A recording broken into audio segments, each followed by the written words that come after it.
Do you know any good sushi restaurants around here? All the ones I've tried are no good. No, I can't say I do, I'm sorry. Oh no, my back hurts so badly. Oh, you should try going to a masseuse. My husband went the other day and he loved it. Oh really? Yeah, because that session took so long. Oh, hello again. Hi. The courtroom was so cold. It wasn't that cold. You were just probably getting sick. I'm not sick. Alright everyone, let's take our seats. Please sit in order of your rank from lowest to highest, starting from my left. Thank you. Am I late? Just getting started. Okay, good. Let's just get this over with. Alright, we are here to determine if the late Lieutenant Commander Orm is guilty or not guilty of the murder of 15 of his crew members. First, the scenario that led him to make his choice. Submarine was on a mission to determine the effectiveness of a pair of new stabilizers. The sub was then struck by a drifted acoustic or magnetic mine and began to descend. The sub ended up 40 fathoms down on top of a sandbar, where the bow and stern tanks were flooded, the bow planes were immovable, and the steering gear was jammed. They had no tender ship available, the planes were grounded due to the storm, and there was only enough air for them all for less than 2 days. So now the question is, were his actions justified in legal and moral standing? Let's take the preliminary vote. Those in favor of not guilty, please raise your right hand. Those in favor of guilty. I see, and am I correct in saying that the people who have not voted are undecided? Well, I think we should discuss this before we decide if Orm's guilty or not. We are certain that the Lieutenant Commander took the lives of 50 men to provide enough oxygen for 5 men to survive until the rescue arrives. There was only enough for the rest of them to last for at least 2 days. He chose to take the lives of 50 men. I disagree. The tender was unavailable and the backup tender was only like 400 miles away and would take 5 whole days to get to them. And plus the planes were grounded due to the storm. Well, we can also say that the submarine was in a really bad state, and there was not possibly resurfacing or giving them any means of escape whatsoever. They would have died, so he didn't have a choice. That's not true. His choices were just limited. He could have chosen to have the crew take a vote. He could have chosen to have them all die. He made the decision without any consultation, making him liable for the murders committed in the sub. However, according to naval law, he was their commander, which means that he had control of the lives of everyone aboard that ship, and there was nothing they could do about it. They had to follow his orders. You are correct in saying that he had to blindly follow his orders. However, did he give the orders for them to drink the poison? No, he did not, out of his own volition, and then proceeded to do the same for himself. Well, maybe giving them poison was the most compassionate way of killing them. That way there'd be no psychological trauma before they died. And, depending on the type of poison used, it could have minimized their pain. Well, imagine the fear they had when they first realized they were dying and there was nothing they could do about it. So much for the psychological damage. And by the way, some poisons such as cyanide do cause pain, by the way. But how do we know that it was painless? What if we gave them a drug that caused pain, not death? I have something to say too. If there was no psychological damage, what about those 5 survivors who lived?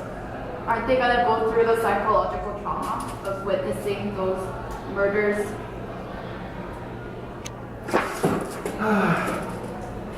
You know, we should talk about more relevant information that we know for sure.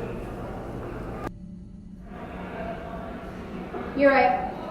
Let's bring up something relevant, like the fact that he chose who lived and who died. Thoughts? Well, married men deserve to live. He made the right choice. Yeah, he did save a lot of trouble for the wives and the children of those 5 men. Who's he to say that those months were never to have families for their own? Now that not having a family means that they're less important for people that do have families? Don't have any responsibilities. On the other hand, married men had both a wife and children to take care of. But if they were to die, their families would still get a pension. It's not like the Navy just forgets about them. their families would be taken care of. However, these men who have died have no one to provide for and no one to mourn their deaths, and they will be forgotten. Is that justice? But the pension would be less than what the men could have gotten for their family? Whoa. So now we're weighing their lives based on how much profit their family will get? Wait! Growing up with a father is worth so much more than some pension. My friend's father died when she was only 3 years old. Her mother took her to various sessions of therapy, but it turns out all she needed to cure her depression was the presence of a father in her life. Of course, it's possible that people need a father in their lives. However, that does not give the captain the right to decide whose lives are more valuable than others. How would you feel if your husband was killed on the spot because someone else was worth more to the captain than he is? Would you still feel sympathetic to the captain then? They could have been future fathers too. Think about all the unborn children and ununited families. But fine. Guilty. Let's take a second vote. All in favor of guilty?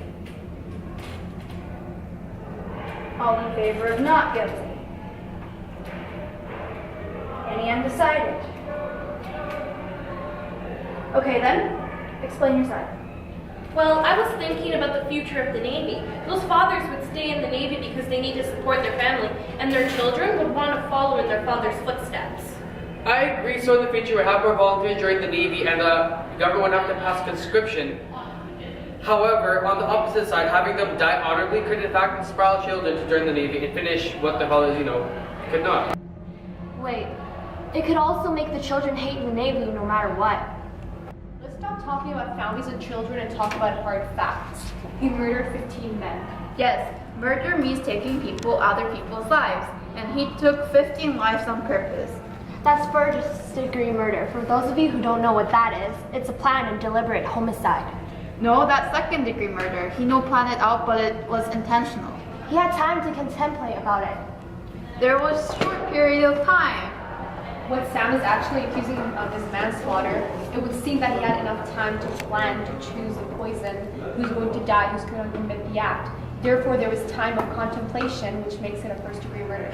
Well, whatever type of murder it was, this individual doesn't deserve patience. I see your point. I'm just not sure it's fair to condemn his family for it. He did it out of compassion, not vengeance. Compassion or not, he killed 15 people with full knowledge of what he was doing. That means he's guilty. And he did it without an investigation. He just trusted the machines. I mean, how often do they work perfectly? That's negligence. Maybe just knowledge of the subject is limited. As you know, the submarine runs back condition anyway. It's like the steering gear was jammed, the boat and steering tanks were flooded, not to mention that the boat planes are movable. So it was lucky the submarine wasn't leaking. Well, maybe he and his crew could have done something to minimize the ship's damage. It doesn't matter, we're talking about the oxygen supply here. God.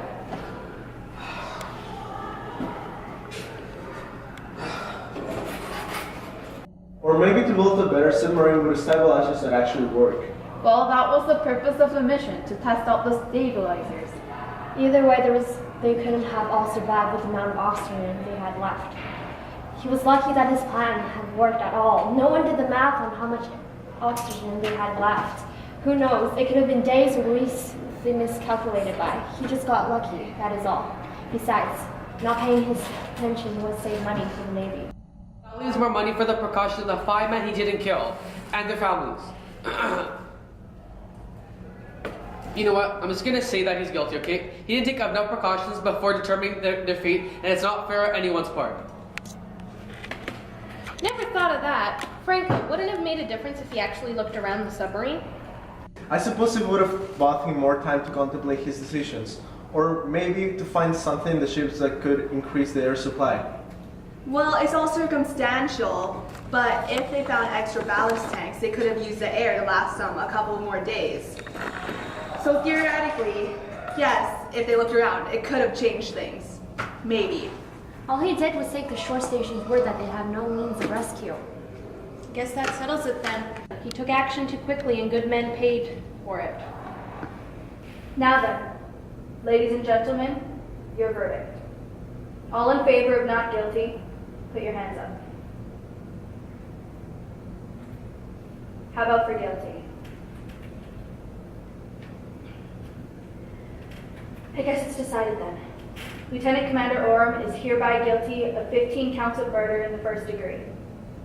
Discussion closed. That took forever. I am hungry. Wanna go for sushi? With you? Why not? Let's go.